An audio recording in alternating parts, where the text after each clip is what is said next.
Brasileiro de 19 anos é morto com tiro a queima-roupa na Pensilvânia. Em Connecticut, imigração prende brasileiro acusado de assassinato em Minas Gerais. No banco dos réus, brasileiro é indiciado em tribunal federal por fraude que rendeu $300 mil. Polícia Federal Brasileira descobre casa de câmbio clandestina que financiava quadrilhas de tráfico de pessoas. E você sabia que o Brasil é o 8º país que mais envia estudantes de intercâmbio para os Estados Unidos? Os dados mostram que entre 2021 e 2022, 14.897 brasileiros viajaram para os Estados Unidos para intercâmbio.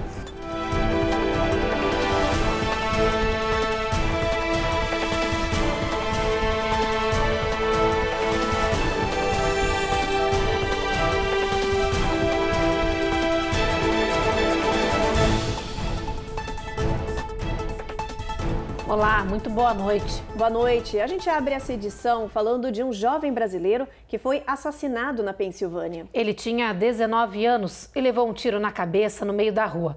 A polícia está investigando o caso. A polícia informou que Cairo Lessa Neves estava caminhando com a namorada na rua quando o criminoso surgiu e deu um tiro a queima-roupa na cidade de Filadélfia, na Pensilvânia. Cairo, de 19 anos, chegou a ser levado para o hospital, mas não sobreviveu ao tiro na cabeça. O crime aconteceu no domingo, mas só foi divulgado agora. Os oficiais ainda não prenderam ninguém, mas já têm um suspeito em vista. Um outro jovem de 17 anos, também brasileiro. O agressor conhecia a vítima e teria discutido e brigado com ele antes do crime. O suspeito está foragido. Cairo era natural da cidade de Contagem, em Minas Gerais. Ele morava nos Estados Unidos há pouco mais de um ano com a família. A imigração anunciou a prisão de um brasileiro em Waterbury, em Connecticut. O homem, de 28 anos, não teve o nome divulgado. Ele era procurado da Justiça Brasileira por cometer um assassinato em Tarumirim, no estado de Minas Gerais. O crime aconteceu em 2017, mas só em março deste ano a Justiça decretou a prisão do criminoso, que desde então estava foragido. Segundo o Bureau, o setor de remoções da imigração, ele entrou aqui nos Estados Unidos de forma ilegal. Agora ele está sob custódia do ICE, até que um juiz determine a data para sua deportação. Agora a gente fala sobre um brasileiro que foi indiciado pela justiça norte-americana por fraudar uma loja em mais de $300 mil. O golpe, segundo promotores federais, era aplicado através de um sofisticado esquema de reembolsos falsos, tirando proveito da política de retornos dessa empresa. Alexandre Henrique Costa Mota, de 26 anos, morava em West Hartford, em Connecticut. Ele foi indiciado no Tribunal Distrital dos Estados Unidos em Providence, no estado de Rhode Island, sob acusações de conspiração e fraude eletrônica. O brasileiro é acusado de executar um esquema para fraudar as lojas Home Depot em 8 estados diferentes. Segundo os documentos judiciais, os crimes foram cometidos entre junho de 2021 e fevereiro de 2022, em mais de 2 dúzias de lojas. Nesse período, Alexandre arrecadou cerca de $300 mil. Segundo as investigações, o brasileiro entrava nas lojas de mãos vazias, vestido como se fosse um empreiteiro. Ele pegava produtos e ia até a parte de devoluções. Então pedia reembolso, sem apresentar os recibos. Em cada vez que ele fazia os retornos, apresentava uma identidade diferente. Às vezes, quando as lojas se recusavam a aceitar as devoluções sem o recibo, Alexandre simplesmente saía da loja com o produto que ele não comprou e depois o devolvia em outra loja para receber o crédito. O esquema foi descoberto pelo Serviço Secreto dos Estados Unidos. Agora, com a acusação de condenação criminal federal, o réu aguarda o anúncio da sentença que será cumprida. Até lá, Alexandre segue preso. Nas redes sociais, o brasileiro já vinha sendo denunciado por cometer crimes em Connecticut e Massachusetts. Em 2020, lojas e comércios da região botavam fotos e cartazes anunciando para que as pessoas tomassem cuidado com Alexandre, que pagava por produtos com cheques sem fundos. Depois do intervalo, Polícia Federal Brasileira desmantela esquema que financiava quadrilhas mexicanas de tráfico humano. E a gente mostra também um aumento impressionante no número de indocumentados que cruzam a fronteira pelo estado do Arizona.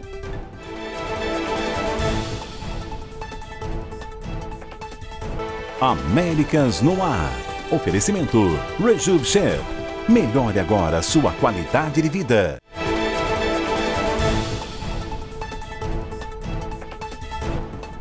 A Polícia Federal do Brasil desmantelou um grupo que tinha uma casa de câmbio clandestina em Minas Gerais e ajudava a financiar tráfico humano. Segundo a investigação, o grupo repassava dólares para quadrilhas mexicanas que fazem parte de um esquema de imigração ilegal aqui para os Estados Unidos.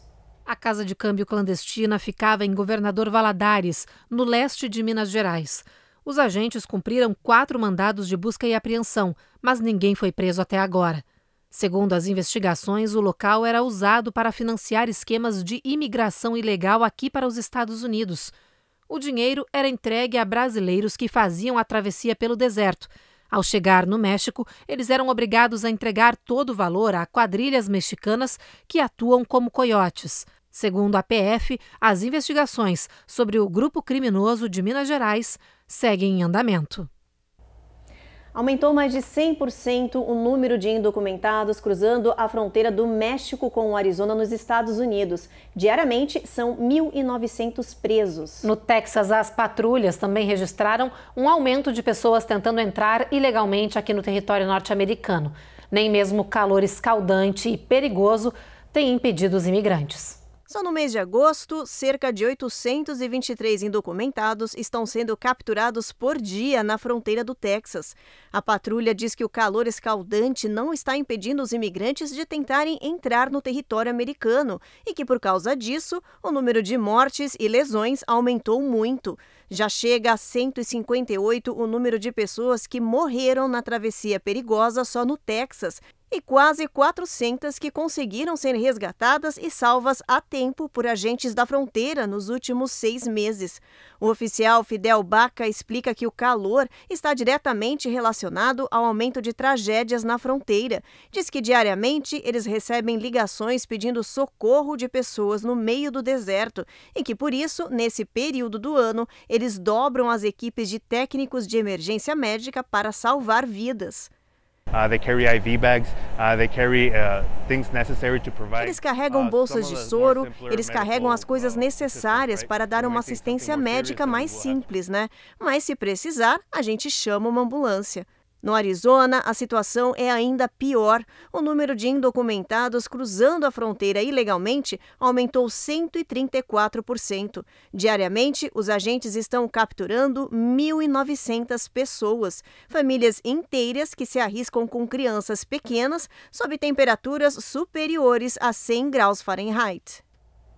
Ainda falando de fronteira, uma nova denúncia chocou as autoridades e as organizações de defesa dos imigrantes. É que a barreira flutuante colocada no Rio Grande, que separa a fronteira do México com o Texas, que fica aqui nos Estados Unidos, esconde um grande e novo perigo. Elas possuem serras giratórias colocadas entre as boias. Esse material extremamente cortante serve para impedir a passagem dos imigrantes. Essa denúncia inédita foi feita pela congressista democrata Silvia Garcia. Ela filmou essas serras e pediu providências às autoridades. O governo federal e o México já recorreram à justiça para a retirada dessas boias instaladas em julho por violar leis federais e internacionais. Esse processo segue em análise. O assunto agora é intercâmbio, gente. O Brasil é o 8º país que mais envia estudantes aqui para os Estados Unidos. Quase metade desses brasileiros que vêm parar aqui busca graduação de nível superior. A reportagem é da Giovanna Lucatelli. Os dados mostram que entre 2021 e 2022, 14.897 brasileiros viajaram para os Estados Unidos para intercâmbio. Isso representa um crescimento de 6,4% em relação aos dados do relatório anterior, segundo o Institute of International Education. Ainda segundo o estudo, o Brasil ocupa o 8º lugar entre os países que mais enviam estudantes intercambistas para os Estados Unidos. Quase metade deles, 49%, são intercambistas que buscam um curso de graduação. Para alguns especialistas, este movimento é positivo por causa da integração cultural entre os países e o desenvolvimento dos jovens. É possível, sim, fazer um intercâmbio para a América do Norte sem comprometer as finanças. Mas você precisa de muito planejamento. O que eu aconselho a meus clientes? Que assim que você decidir que quer estudar fora, criar um orçamento detalhado, pesquisar bem as universidades e escolas, porque algumas têm bolsas e mensalidades especiais para estrangeiros. Depois do intervalo, tem reportagem com dicas para os brasileiros que vão colocar os filhos em escolas aqui dos Estados Unidos pela primeira vez neste ano letivo. E a gente mostra que os hospitais do país denunciam escassez de remédios para tratar os pacientes.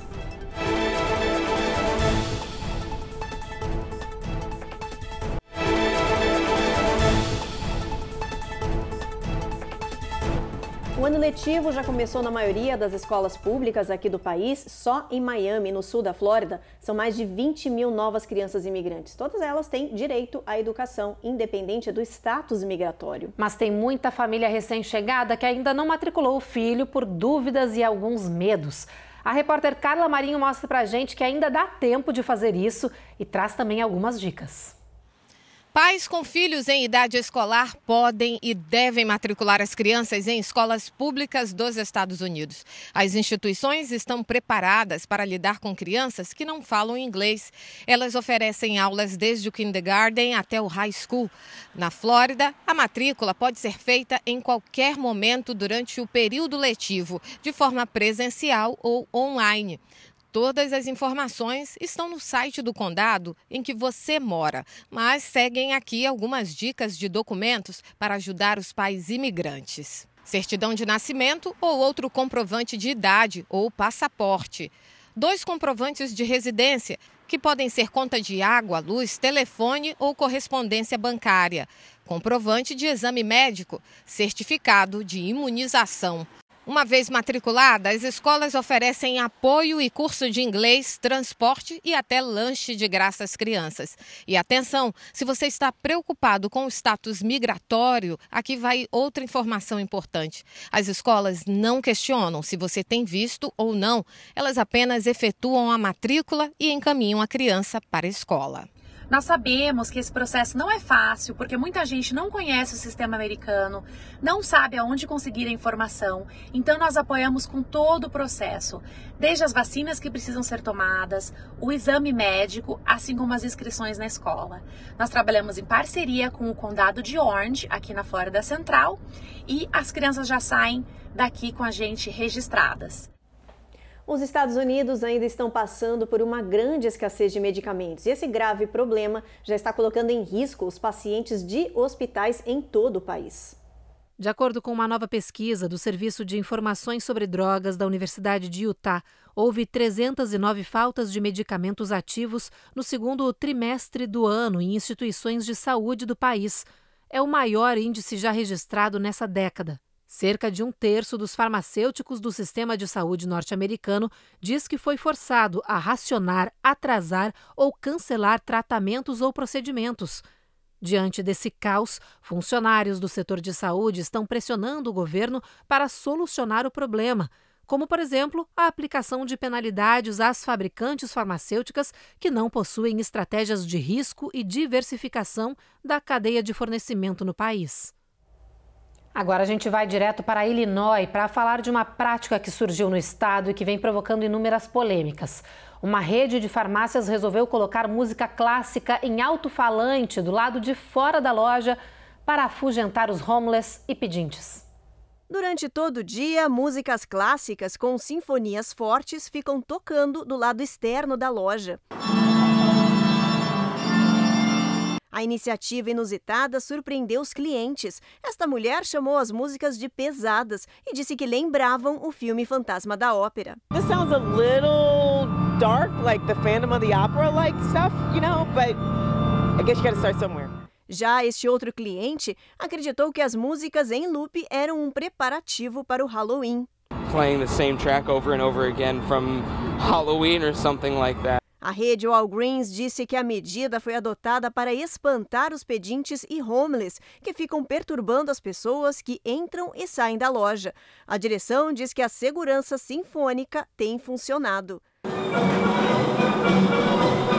Mas essa prática tem sido alvo de críticas. Doug Scheckenberg, diretor executivo da Coalizão para Homeless em Chicago, afirmou que essas pessoas estão sendo tratadas como um incômodo, menos do que seres humanos que, na verdade, precisam de ajuda e moradia. It's essentially treating them as less than human and treating them as a nuisance, whereas there are folks that are in need of housing and support. A mania ainda não se espalhou pelo país, mas vem ganhando força em Chicago, onde outras redes também já estão adotando a música para espantar pessoas em situação de rua. Isso tem um nome. Isso se chama aparofobia. Aparo, pobreza. Fobia, medo. Medo de pobreza ou ódio de pobreza. Existem diversas atitudes que são feitas para que a população de rua não esteja presente em alguns lugares. E essa é uma delas. As pessoas em situação de rua merecem respeito e têm que ser dignamente acolhidas. Todo tipo de atitude como essa deve ser criminalizada, porque os seres humanos não podem ser tratados assim. Depois do intervalo, tem as atualizações sobre os incêndios no Havaí, onde não para de aumentar o número de vítimas dessa tragédia. E atenção, o governo aumentou as projeções para a temporada de furacões deste ano.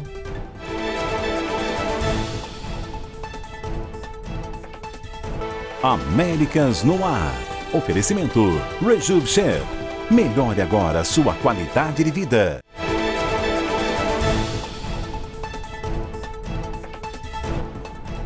No Havaí, a situação segue grave por causa dos incêndios que ainda continuam ativos em algumas regiões. Até agora, o número de mortos é de pelo menos 55. Segundo as autoridades, o total de desaparecidos ainda não está claro, mas há uma estimativa de que passe de 1.000. O governador do Havaí disse que os estragos ainda não podem ser contabilizados, mas já é possível afirmar que serão precisos anos para que a região se recupere dessa tragédia. Cidades e vilas foram dizimadas pelo fogo, que começou com 2 focos em florestas e se alastrou rapidamente, pegando muita gente de surpresa. Milhares de pessoas estão desabrigadas. Em Maui, a ilha mais atingida, 11.000 pessoas seguem sem energia elétrica ou serviço de comunicação. Agora as informações são sobre a previsão de furacões para este ano. A Administração Nacional Oceânica e Atmosférica aumentou a probabilidade de uma temporada acima da média. O motivo é a elevada temperatura dos oceanos, que segue subindo acima dos níveis recordes por causa do calor excessivo. Em maio, a previsão era de que a temporada 2023 seria 30% acima do normal. Agora, essa média subiu para 60%. Com uma atividade além do esperado, acredita-se que veremos de 14 a 21 tempestades nomeadas, ou seja, fortes. Entre 6 e 11 se tornarão furacões, aí com previsão de até 5 serem de categoria 3 ou mais. Bastante alarmante essa notícia, né? Muito. Vamos aproveitar e dar uma olhadinha no nosso mapa, ver como é que vai estar a previsão do tempo para esse final de semana? Olha só, Boston, tempo encoberto, mínima de 70, máxima de 81. A mesma coisa em Nova York, não passa de 85 a máxima. Norfolk, olha, mínima de 75, máxima de 93, sol entre nuvens também. Na região da Flórida, Jacksonville, tempo encoberto, Tampa, tempestade, trovoadas e Miami, sol encoberto aí entre nuvens também. Nessa região não passa de 98 a máxima. Houston, calor, apesar das nuvens, máxima de 104 graus, Evelyn. Em San Antônio, 105 ao longo do final de semana, gente. Em El Paso, o sol vai aparecer um pouco entre nuvens e em Albuquerque tem tempestade prevista para o final de semana. Fênix, sol entre nuvens, mas com trovoadas ao longo do dia, máxima de 106.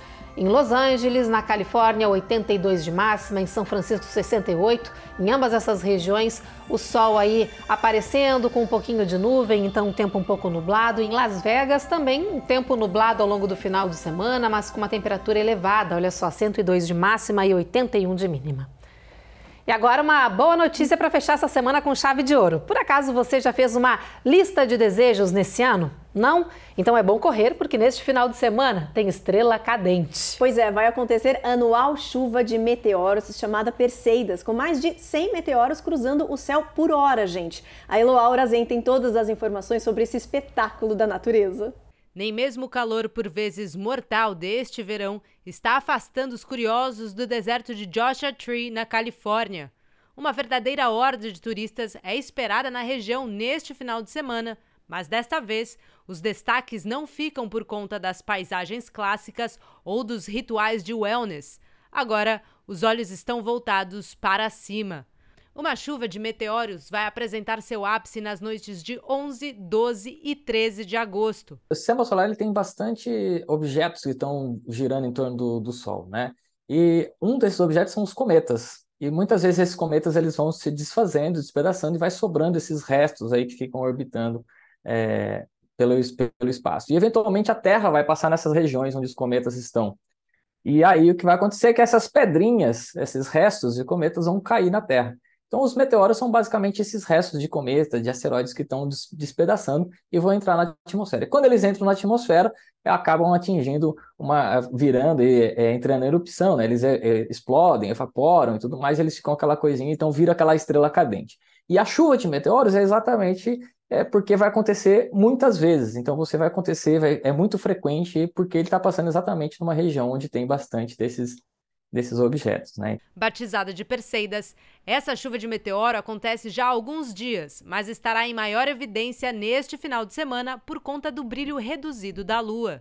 Vivenciar essa experiência no deserto é a melhor opção para quem está na costa oeste dos Estados Unidos, uma vez que a área tem pouca incidência de nuvens e é menos impactada por luzes das grandes cidades. Quem decidir embarcar nesta aventura de última hora deve se preparar para alguns contratempos em relação à hospedagem. Os hotéis e as casas de veraneio da região estão praticamente com capacidade máxima, de forma que o bom e velho acampamento talvez seja a única opção para quem deseja ver e viver ao vivo e a cores a mágica das estrelas cadentes. Os desertos são bons por quê? Primeiro porque normalmente são longe de cidade, então não tem poluição luminosa. São lugares legais para você ir, de observar não só esses eventos, né, mas como você observar todo o céu noturno. E é mais interessante, quanto mais escuro você tiver no céu, mais você vai conseguir ver, né? E outra coisa é que também os desertos normalmente são lugares secos. Então esses lugares secos, eles acabam fazendo com que seja mais fácil a coisa, porque a umidade ela funciona como se você estivesse olhando no seu chuveiro. Quando você toma um banho quente, aquele vapor, e você tira, o vidro fica todo embaçado. Então a atmosfera funciona mais ou menos assim, como se fosse o vidro embaçado para a gente olhar o espaço. Então quanto mais seco você tiver, mais você vai conseguir ver o céu. E já que hoje é dia de fazer pedidos, nós vamos atender a um pedido, porque vocês sabem, sexta-feira já virou tradição aqui, a gente vai mandar sempre um alô especial para um telespectador do Américas no Ar, né, Ruth? É isso aí, o nosso beijo especial de hoje vai para um telespectador específico lá de Goiânia, né, Evelyn? Muito bem, ele sempre assiste ao nosso jornal pelo nosso canal do YouTube da Record TV Américas, é o José Félix, então fica aqui o nosso agradecimento pela tua audiência, pelo teu carinho, pelas mensagens que a gente lê que você manda pra gente. É isso aí, um beijo enorme, José Félix. E então, o Jornal Américas no Ar termina agora, gente. A gente volta a se encontrar na segunda-feira. Um bom final de semana para vocês. E não sai daí porque tá chegando mais um episódio da temporada 8 da série Reis. Uma boa noite, gente. Boa noite.